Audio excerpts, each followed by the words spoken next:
បាទសម្រាប់វីដេអូនៅក្នុងថ្ងៃនេះដែរយើងនឹងបន្តនិយាយតាក់ទងជាមួយនឹងចំនួនព្រំដែនរវាងកម្ពុជានិងសៀមបន្តទៀតអ្នកទាំងអស់គ្នាដោយគឺយើងឃើញថាក្នុងប្រហែលជាមួយថ្ងៃនេះគឺខាងក្រសួងការបរទេសនិងប្រតិបត្តិការអន្តរជាតិបានចេញនូវសេចក្តីថ្លែងការណ៍មួយដែលក្នុងការតវ៉ាចំពោះការរំលោភបំពានរបស់ប្រទេសថៃអ្នកទាំងអស់គ្នាដែលក្នុងសេចក្តីថ្លែងការណ៍ហ្នឹងក៏បានរៀបរាប់ថាប្រទេសកម្ពុជារបស់យើងហ្នឹងគឺត្រូវបានប្រទេសថៃនឹងធ្វើការឈ្លានពានបាទហើយការឈ្លានពានហ្នឹងគឺជាការដែលមានកម្រងទុកជាមុនណាអ្នកទាំងអស់គ្នាបាទដែលធ្វើការទន្ទ្រានចូលកាន់កាប់នៅតំបន់ចែកជាទឹកដីអធិបតេយ្យភាពរបស់កម្ពុជារបស់យើងនឹងរហូតដល់4ខេត្តអ្នកទាំងអស់គ្នាហើយនៅក្នុងន័យដែលក្រសួងការបរទេសគាត់បានបញ្ជាក់នៅក្នុងចំណុចទី2ហ្នឹងគាត់បានលើកឡើងយ៉ាងច្បាស់ថានៅចាប់ពីថ្ងៃទី7ដល់ថ្ងៃទី27ហ្នឹងគឺជាការបើកប្រតិបត្តិការយោធាលក្ខណៈថាទ្រង់ទ្រាយធំបាទដោយកងប្រដាប់អាវុធថៃបានបើកប្រតិបត្តិការវេលុកផ្នែកយោធាដែលបានគិតទុកជាមុននិងជាប្រព័ន្ធមានន័យថាប្រទេសថៃបានធ្វើការគ្រោងទុកជាមុននៅក្នុងការបង្កនៅចំនួនព្រំដែនជាមួយនឹងកម្ពុជាយើងបាទដោយក្រុមហេតុផលហ្នឹងគឺដើម្បីឈ្លានពានកាន់កាប់នៅតំបន់ដែលជាអធិបតេយ្យភាពរបស់កម្ពុជារបស់យើងដែលភាគច្រើនតំបន់ទាំងអស់ហ្នឹងគឺមិនទាន់ត្រូវបានដោះស្រាយដាច់ស្រេចទេអ្នកទាំងអស់គ្នាបាទគឺពួកនេះវាព្យាយាមបង្កើតឲ្យមានគេហៅថាសង្គ្រាមណាទាំងអស់គ្នាព្រោះវាចំនួនរហូតដល់20ថ្ងៃវាមិនមែនគឺជាបាតុង្កាទេបាទហើយអ្វីខ្ញុំចាប់អារម្មណ៍ជាងគេនឹងគឺថ្ងៃចុងក្រោយដែលត្រូវជាថ្ងៃទី27មុនបត់ឈប់បាញ់ម៉ោង12នេះគឺប្រទេសថៃនឹងព្យាយាមប្រើនៅយន្តហោះចម្បាំងមាន Gripen ផងមាន F16 ផងមាន T50 ផងដើម្បីទម្លាក់បាទក្របបែកវាថាមកសន្ធប់នៅលើព្រំដែនដើម្បីដណ្ដើមនៅទីតាំងឈរជើងតែម្ដងតែប្រទេសថៃនឹងយល់ឃើញថាការដែលខ្លួនវាយដណ្ដើមយកទីតាំងនឹងបានហើយស្មើនឹងខ្លួនឯងយកជ័យជំនះក៏ដូចជាយកគឺថាវាយបានធម្មតាយកធម្មតាអញ្ចឹងអ្នកទាំងអស់គ្នារបៀបដូចសម័យតែពិភពលោកមិនទាន់មានច្បាប់ណាបាទហើយប្រទេសថៃគឺអនុវត្តបែបហ្នឹងក្នុងពេលបច្ចុប្បន្ននេះបាទដែលប្រទេសថៃនឹងភ្លេចថាពិភពលោកបច្ចុប្បន្នគឺមានច្បាប់ដើម្បីធ្វើខណ្ឌសីមាព្រំដែនបានច្បាស់លាស់អញ្ចឹងណាទោះបីជាថៃបច្ចុប្បន្នបានកាន់កាប់នៅតំបន់ដែលខ្លួនបានទន្ទ្រានយកទៅក៏ដោយប៉ុន្តែចង់បញ្ចប់នៅតែត្រូវតែគោរពទៅលើតុលាការអន្តរជាតិជាពិសេសនោះគឺខាង JBC បានន័យថាអ្នកដែលគាត់មានគេហៅថា authority ឬក៏មានសមត្ថកិច្ចជាសមត្ថកិច្ចយើងហៅថា JBC កំណត់ព្រំដែនសីមាព្រំដែនហ្នឹងណាទាំងអស់គ្នាបាទហើយចំពោះតំបន់ដែលខាងថៃបានចូលទន្ទ្រានកាន់កាប់ក្នុង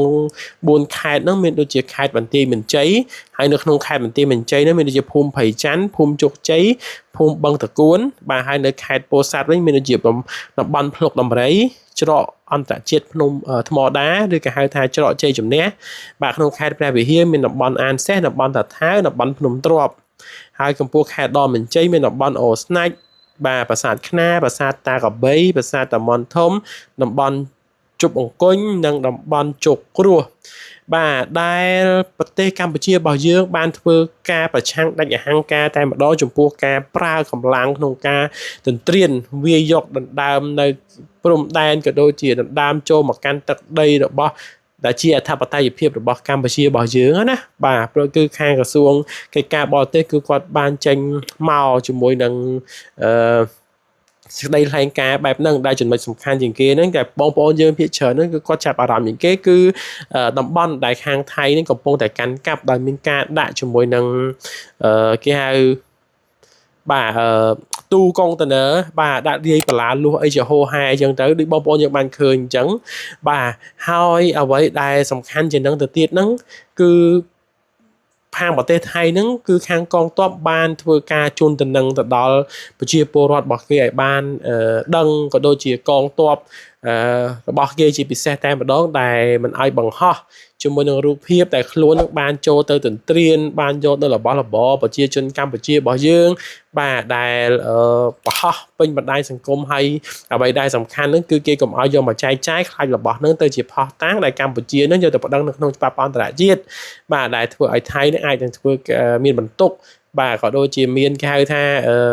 ប្របាក់ក្នុងការតវ៉ាក្តីអញ្ចឹងណាតែនិយាយសពទៅពួកនេះវាខ្លាចដែរតាវាចេះប្រាប់គ្នាវាឲ្យចេះអញ្ចឹងដែរតាស្មានតែវាអត់ខ្លាចប្រព័ន្ធជាតិហ្មងទេតែវាចេះខ្លាចដែរបាទបើគាត់សពទៅណាហ្នឹងហើយព្រោះមែនតើទៅខ្លួនធ្វើទង្វើបែបនេះដោយវាដឹងច្បាប់ហើយល្មើសច្បាប់ហើយប្រាប់គេថាខ្លួនឯងហ្នឹងគឺជាជនរងគ្រោះដែលតាមកប៉ិតទៅខ្លួនឯងជាអ្នកឈ្លានពានសោះបាទតែខ្ញុំនិយាយតែដែរអញ្ចឹងថាពួកនេះគឺវាខ្លាចច្បាប់អន្តរជាតិទេអ្វីដែលសំខាន់ជាងនឹងទៀតក្នុងថ្ងៃនេះដែរហ្នឹងគឺបានយើងដឹងហើយថាប្រទេសអាមេរិកបានធ្វើការវាយប្រហារទៅកាន់ប្រទេសវេណេស៊ុយអេឡាបាទដោយបានចាប់ជាមួយនឹងលោក Maduro ដែលគឺជាប្រធានាធិបតីរបស់ប្រទេសហ្នឹងជាមួយនឹងភរិយាដែលបានចោទប្រកាន់គាត់ថាជាអ្នកធ្វើ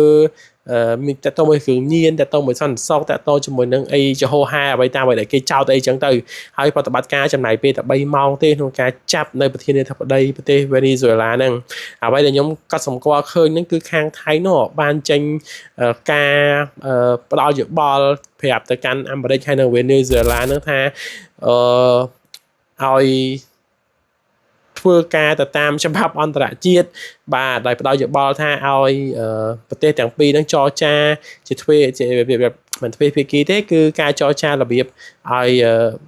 សន្តិភាពអញ្ចឹងណាកុំប្រើកម្លាំងប្រើអាវុធអីចំហហាអញ្ចឹងទៅ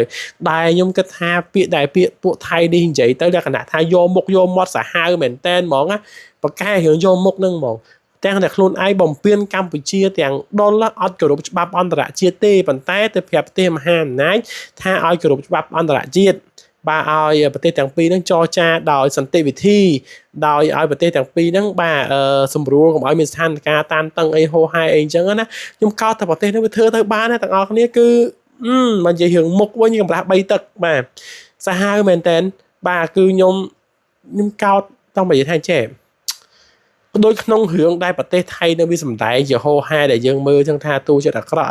គឺវាអាក្រក់នោះគឺវាបកកែខាងសម្ដែងហើយបកកែធ្វើឲ្យខ្លួនឯងមិនល្អចឹងវាដូចអ្វីដែលវាបង្ហាញរឿងកុនដែលវាចាក់ប្រចាំងចឹងអ្នកទាំងអស់គ្នាអើយបាទគឺអញ្ចឹងតែម្ដងណាបាទខ្ញុំមើលហើយខ្ញុំ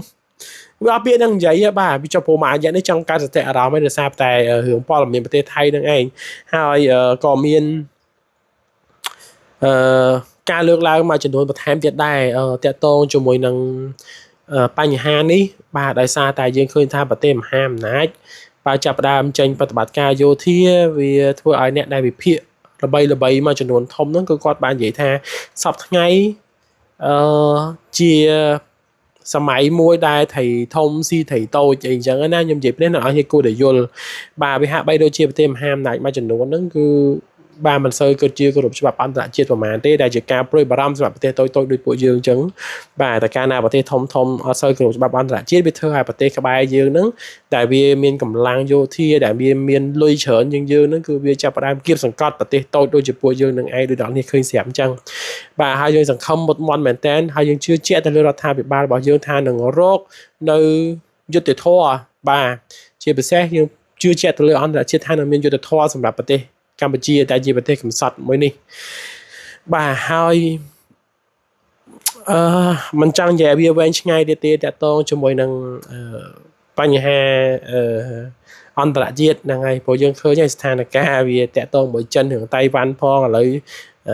ចេញរឿងមកហោហាជាច្រើនទៀតយើងមានតែប្រចាំតាមដានបន្តទៀតប៉ុន្តែរឿងព្រំដែនខ្ញុំជឿថាព្រំដែនកម្ពុជាថៃនេះខ្ញុំជឿថាបងប្អូនកម្ពុជារបស់យើងកំពុងតែយកចិត្តទុកដាក់មែនតើព្រោះបារម្ភមែនតើមិនខុសពីខ្ញុំទេអ្នកទាំងអស់គ្នាដែលបានសាប់វីដេអូនេះនៅមិនខុសពីខ្ញុំហ្មងទេគឺពោពេញទៅដោយការបារម្ភដូចគ្នាប៉ុន្តែអ្វីដែលយើងអាចធ្វើបាននោះគឺទុកទូននីតិនេះទៅឲ្យខាងរដ្ឋាភិបាលដែលគាត់មាន